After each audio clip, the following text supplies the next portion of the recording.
Hello friends, అందరికీ ముక్కనుమ శుభాకాంక్షలు. అయితే నిన్నటి వీడియోలో ద్రాక్షారామం వెళ్తున్నాం అని చెప్పాం కదా, అక్కడ నుంచి ఐనవీలుకి అయితే వెళ్తున్నామండి.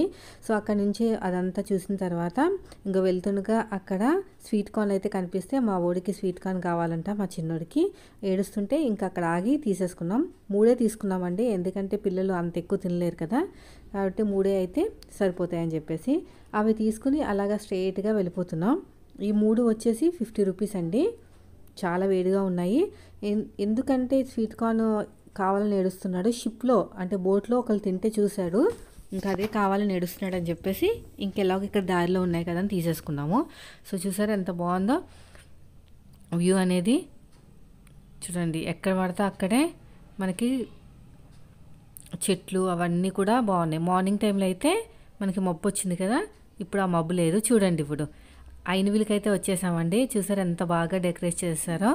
ఏ పండుగ వచ్చినా కూడా ఇలాగే డెకరేట్ చేస్తారండి. ఇప్పటికే 1 అయిపోయింది, మధ్యాహ్నం 1 గంట అయిపోయింది. రష్ కూడా చాలా ఉంది. ఇంకా తీద్దామంటే ఎక్కడంటే అక్కడ క్రౌడ్ అని చెప్పేసి జస్ట్ లైట్గానే ఇలాగా ఒక్క రౌండ్ తిరిగి అంతా అది షూట్ చేశాను. మళ్ళీ టైం కూడా ఎక్కువ లేదండి. బయటకు వచ్చేస్తే మనకి ఫ్రీగా భోజనాలు కూడా పెడతారు, అన్నదానం టైపు. చాలా బాగుంది, చాలా బాగా డెకరేట్ చేశారు. ఈసారి ఇంకా వీలైతే ఇంకా బాగా చేస్తాము. సో ఇక్కడ చూడండి, బయటకు వచ్చేసిన తర్వాత ఇది వచ్చేసి అన్నదానం చేసే ప్లేస్ అండి. రోజు పెడతారండి, ఈరోజే కాదు. ఈరోజు పండగ అని చెప్పేసి బూరి కూడా పెట్టారు. మామూలుగా బూరి, స్వీటు, కొబ్బరికాయ పచ్చడి, సాంబార్ అయితే సూపర్ ఉంటుందండి. ఇక్కడ ఎప్పుడు కూడా సాంబార్ చాలా బాగుంటుంది. వంకాయ, బంగాళదుంప కర్రీ. బయట బఫింగ్ సిస్టమ్ ప్రకారం పెట్టారనమాట. నార్మల్గా అయితే మనం లోపల కూర్చుని తినేయచ్చు, కానీ ఇక్కడ ఇలాగా ఎక్కువ మంది జనాలు ఉన్నారని చెప్పేసి పండగ కదా, నిలబడి తినే టైప్లో పెట్టారు. సో అక్కడి నుంచి అయితే ఇంటికి వచ్చేసామండి. అక్కడ దర్శనం అయిపోగానే ఇంకా ఇంటికైతే వచ్చేసాము. ఇది వచ్చేసి మనకి చెప్పులు పెట్టుకునే ప్లేస్ అనమాట. ఎక్కడ ప్లేస్ ఖాళీ లేదండి, అంతా రోడ్ అంతా ఫుల్గా ఉంది. ఇక్కడ కూడా మనకి భోగి మంట కనిపించింది.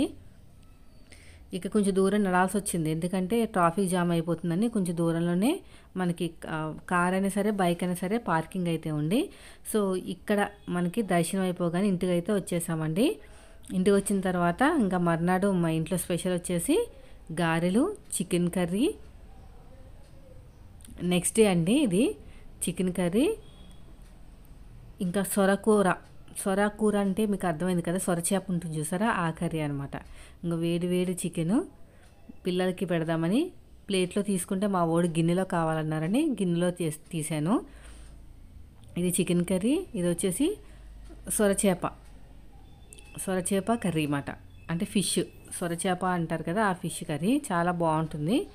సో ఇది కూడా చేశారు. తర్వాత వచ్చేసి బిర్యానీ అండి. ఆ కర్రీ, సొరకూర కర్రీ వచ్చేసి నైట్కి అనమాట. ఇప్పటికైతే బిర్యానీ, చికెన్ కర్రీ. ఇంకో మా ఆడబడుచు బిర్యానీ చేస్తుంది. దీనికి ఇంకో చూసారు కదా, ఇవన్నీ కూడా చిన్న చిన్న ముక్కల కింద కొట్టేయాలంట, మెత్తగా. అంటే మరీ మెత్తగా కాదు, చిన్న చిన్న ముక్కల కింద. మా చిన్న మేనకోడలు కొడుతుంది చూడండి, వాళ్ళ చిన్నమ్మాయి. చిన్న చిన్న ముక్కల కింద కొట్టేసి తర్వాత జీడిపప్పు మెత్తగా పేస్ట్లా చేయాలంట, గుప్పుడు జీడిపప్పు. సో ఇప్పుడు చూడండి, ఈ గిన్నె అయితే పక్కనే ఇంటి దగ్గర తెచ్చారు. అంటే అంత పెద్ద గిన్నె ఉండదు కదా. ఇందులో నెయ్యి, నూనె వేసి, నూనె వేసి దాంట్లో ఇంకా ఈ మసాలా సరుకులన్నీ వేసేసి ఫ్రై చేస్తున్నారు. తర్వాత వచ్చేసి ఉల్లిపాయలు, ఇది బాగా మగ్గిన తర్వాత, అంటే బాగా కొంచెం ఫ్రై అవ్వాలి.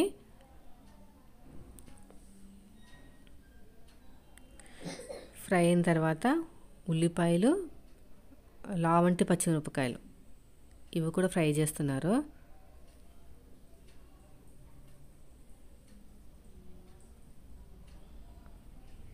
తర్వాత కొత్తిమీర కూడా ఫ్రై చేస్తుంది.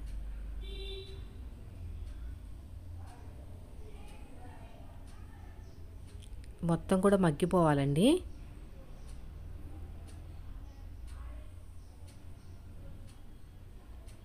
ఇవన్నీ కూడా మగ్గిపోవాలి. తర్వాత వచ్చేసి అల్లం వెల్లుల్లి పేస్ట్ ఒక 2 టేబుల్ స్పూను. నార్మల్ బియ్యంతో పలావ్ అనమాట, బిర్యానీ కాదు పలావు. 1 గ్లాసుడు బియ్యానికి 1.5 గ్లాసులు వాటర్ అయితే వేసుకోవాలి. సో ఇదంతా కూడా బాగా మగ్గిన తర్వాత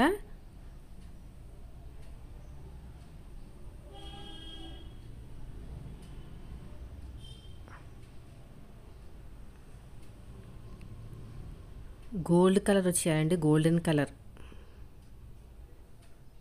లేకపోతే మళ్ళీ అడుగంటేస్తుంది ముందే వేసేసామంటే అల్లం వెల్లుల్లి పేస్ట్. సో ఇప్పుడు చూడండి 2 టేబుల్ స్పూన్, 2-2.5 వరకు వేస్తుంది.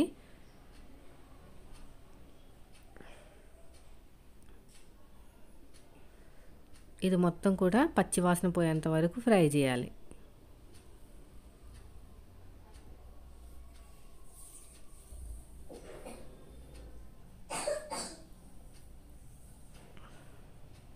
ఇలాగా మొత్తం కూడా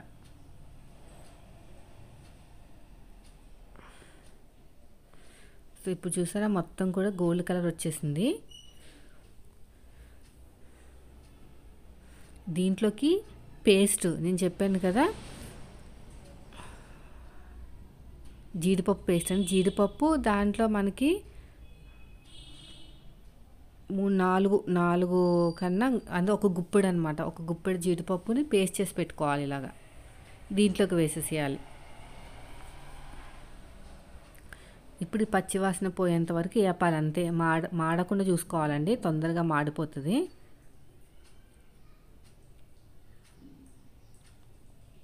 మాడకుండా చూసుకుని వాటర్ వేసేయాలి.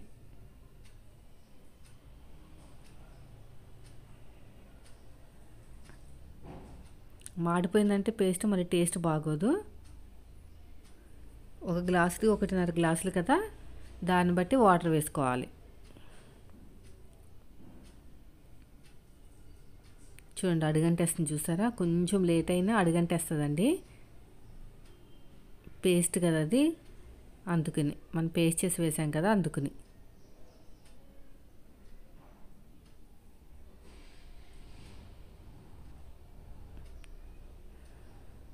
ఇప్పుడు వాటర్ వేసేసుకుంటాము.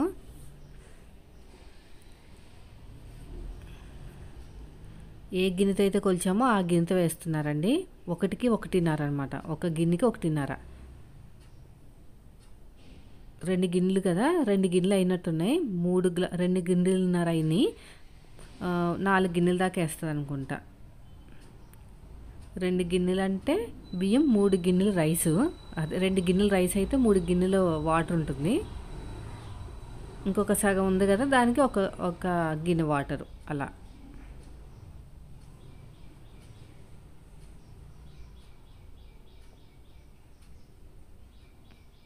అంతేనండి. ఇప్పుడు బాగా మరిగిపోవాలి ఇదంతాని. మరిగిపోయి ఇది మొత్తం రసం అనేది కిందకి దిగాలన్నమాట. మనకి ఈ ఫ్రై చేసాం కదా మసాలా సరుకులు అన్నీ కూడా, దాంట్లో వచ్చే రసం అనేది వాటర్లో దిగాలి. బాగా ఉప్పు వేసుకుని బాగా మరగబెట్టుకోవాలి. కల్లుప్పు వేస్తున్నారు చూసారా, ఊర్లో ఎక్కువ కల్లుప్పే వాడతారండి, అదే మంచిదంతా. కొద్దిగా ఆయిల్ వేస్తుంది సరిపోదని చెప్పేసి.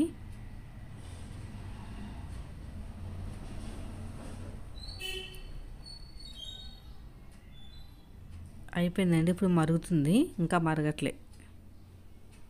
ఇప్పుడు మరుగుతుంది చూడండి. కొంచెం ఉప్పు టేస్ట్ చూసేసి బియ్యం వేసేస్తే సరిపోతుంది.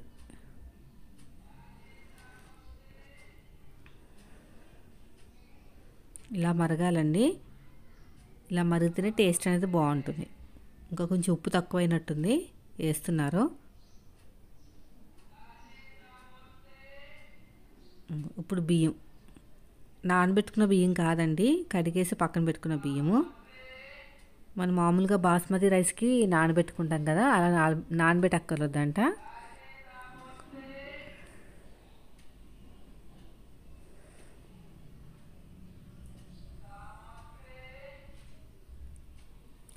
ఇప్పుడు మీడియం ఫ్లేమ్లో ఒక 10 నిమిషాలు, ఆ తర్వాత దమ్ పెట్టేయాలి.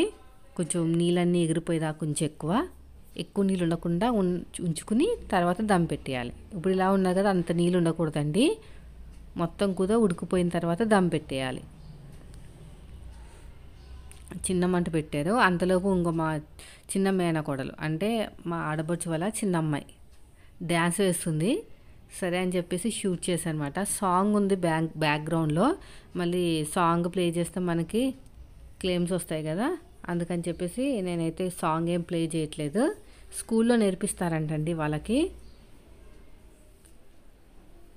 ఒక క్లాస్ ఉంటుందంట, ఒక పీరియడ్ మొత్తం కూడాని ఇలా డ్యాన్స్ చేస్తుంటే ఒక 10 నిమిషాలు అయితే షూట్ చేశాను. భరతనాట్యం ట్రెడిషనల్ ఉంటుంది, ఇంకా మనకి సినిమా మూవీస్ మీద సాంగ్స్ కూడా ఉంటాయి డ్యాన్స్లో. తనైతే ఇలాగ డ్యాన్స్ అయితే చేస్తుంది. ఇంకా నువ్వు బ్యాక్గ్రౌండ్ అయితే ఎలాంటి సాంగ్ అయితే ప్లే చేయట్లేదండి.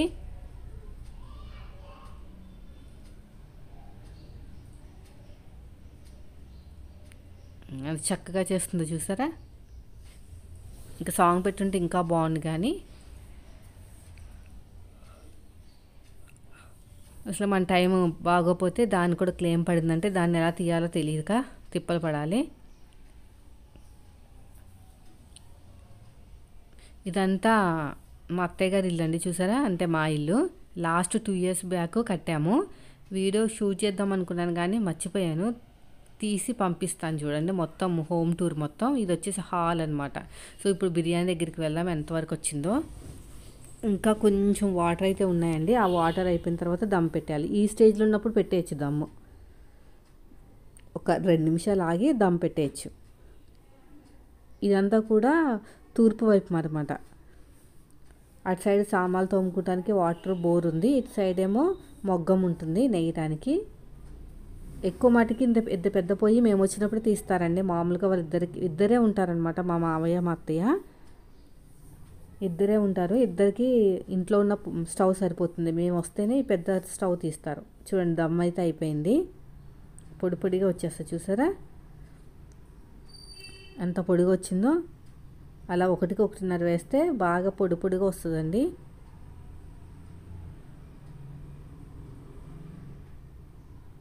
ఫైనల్గా అయితే చికెన్ కర్రీ, మధ్యాహ్నానికి అయితే చికెన్ కర్రీ ఇంకా మా అత్తయ్య చేశారు.